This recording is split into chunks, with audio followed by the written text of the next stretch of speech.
There is a fragile, quiet window of time right between deep sleep and full consciousness. Appearing like a faint silhouette, it is the exact moment before the day actually begins, untouched and completely vulnerable. Almost the second our eyes open, the brain's default defense mechanism kicks in. Our subconscious automatically starts scanning for unresolved threats, past failures, or any lingering anxieties left on the table the night before.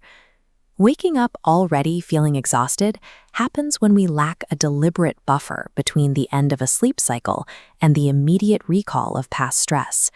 Carrying yesterday is a quantifiable cognitive load that physically occupies working memory in your brain. This graph shows what happens when cognitive load compounds. Residual stress and unfinished tasks stack aggressively onto the current morning.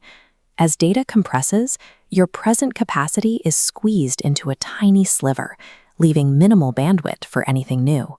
Carrying yesterday's pressure is a learned psychological habit, rather than an inescapable biological rule. We often assume unresolved problems demand our attention the exact second we wake up, but the emails and the deadlines can wait 5 more minutes. Recognizing this automatic stress scanning habit is the first step to reclaiming the morning. It proves that at the threshold of waking, we have the capacity to direct our attention. The pivot is a conscious decision to intercept that default scanning mechanism and command the mind to halt. We execute that pivot through a physical intervention, breathing in peace. Deep, deliberate respiration sends even ripples through the nervous system, acting as a biological override to anxious mental loops. Releasing the pressure requires a physical unclenching of the jaw, the shoulders, and the nervous system. It is a physiological reset, not an attempt to solve external problems. This physical reset creates a mental vacuum. By forcing the body to relax, you stop the momentum of yesterday from bleeding into today's timeline. Within that vacuum, you can choose to start again softly. This is a deliberate, strategic countermeasure. Modern culture demands immediate, high-stakes productivity the instant an alarm goes off. A soft start directly rejects that urgency. We can measure the neurological benefit of gentle pacing in those first 5 minutes. Compare these two waveforms. The top line is a stress start, sharp and erratic.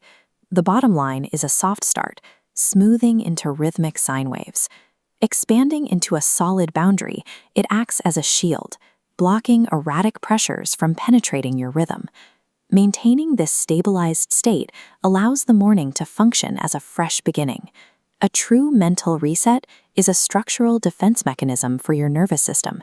It requires physical execution, not passive thought. Once the defense is up, you enter the after state. The transition from past burden to present awareness is complete. When a day is stripped of reactive pressures, the psychological landscape becomes an expansive, forward-looking space. It is balanced, empty, and pristine. This mental emptiness is not a void. It is the foundational prerequisite required to set a true intention. This leads to the final affirmation. Today I begin with peace and welcome what is good. The word begin is a deliberate action. It is something you do rather than something that happens to you.